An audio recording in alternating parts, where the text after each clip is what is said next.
Kinumpirma ng Department of Migrant Workers na lumubog na ang barkong kinubkob ng grupong Houthi.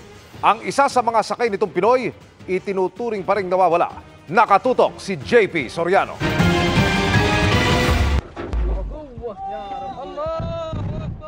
Kuhang-kuha sa video ang pagsabog ng Greek-owned MV Tutor coal carrier sa Red Sea na inatake ng rebeldeng grupong Houthi noong isang linggo.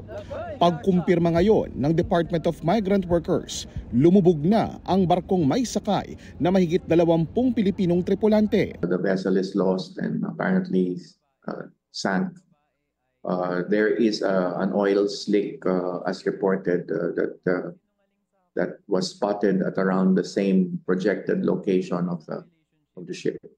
Nakabalik na ang mga Pinoy na tripulante maliban sa isang nawawala pa rin na ayon sa Amerika ay patay na. Pero sabi ng DMW sa pulong nito at ng mga kaanak ng nawawalang Pilipino, we cannot officially confirm his death or his passing. He is missing.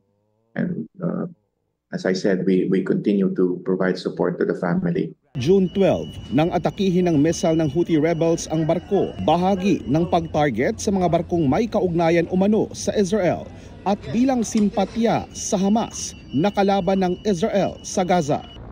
Pero bago pa niyan, may iba pang barko na inatake ng Houthi, kaya Marso pa iginiit ng DMW na bigyan ang mga marino ng right to refuse sailing o karapatan nilang tumanggi na sumampa ng barko kung alam na daraan ito ng Red Sea at Gulf of Aden.